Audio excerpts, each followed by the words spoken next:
Hey, and welcome back to the Hobby Farm. My name's Adam, and in this series, we're going to be doing a build-off with some friends. I have some buddies that have the exact same rigs that we have here in front of us, and we've decided to go into a build competition with each other. So what the rules are is you can spend $50 a week to be able to add performance upgrades to these vehicles.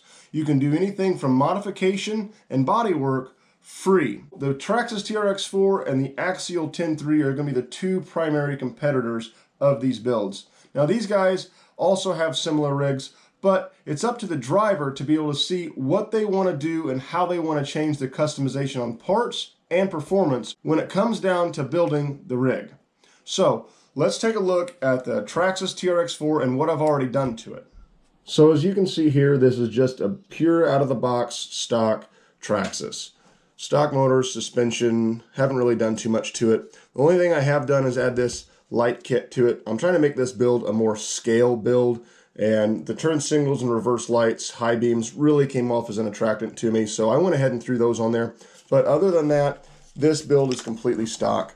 I believe I moved the battery up front, but outside of that, that is it. Next, let's take a look at the Axial 10.3 and some of the performance mods that I've already got onto it and some of the modifications that I've done to the body. As you can see, it's a pretty stock build so far. There's a couple customization factors done to it.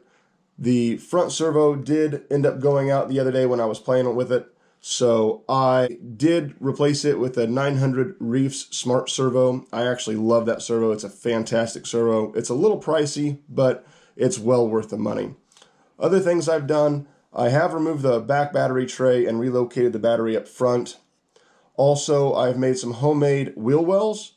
This I took out in the mud, and this whole undercarriage was completely muddy. It was really disgusting in there, so I didn't like that. So I made these out of milk jugs cut to fit, and they actually do a really good job of keeping the mud out of there.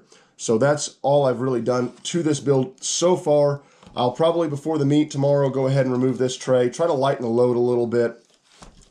Also, you can see that I've trimmed up the bumper, and I've flipped the rear bumper around.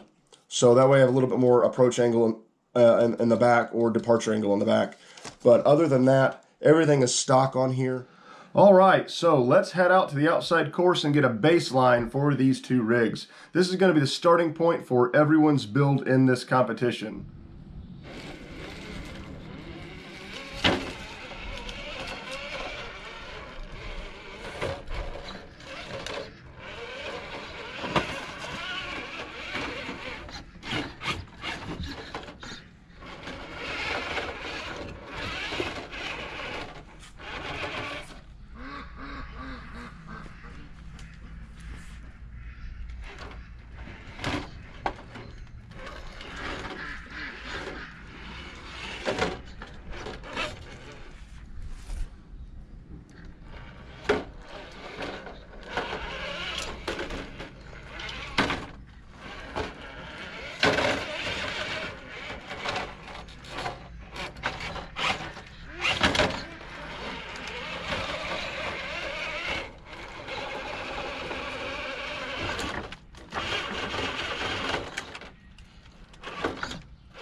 All right, that was pretty interesting. I was not expecting the Axial 10.3 to be able to perform that well. It was kind of frustrating to see the body of the TRX4 to get hung up that much on the rocks, but I guess that's a call out for the TRX4. So it was a good chance to get a baseline for both of these rigs. So make sure you guys like, subscribe, and hit that notification bell for what modifications week 1 holds in this competition build. As always, thank you for watching, and I will see you next time.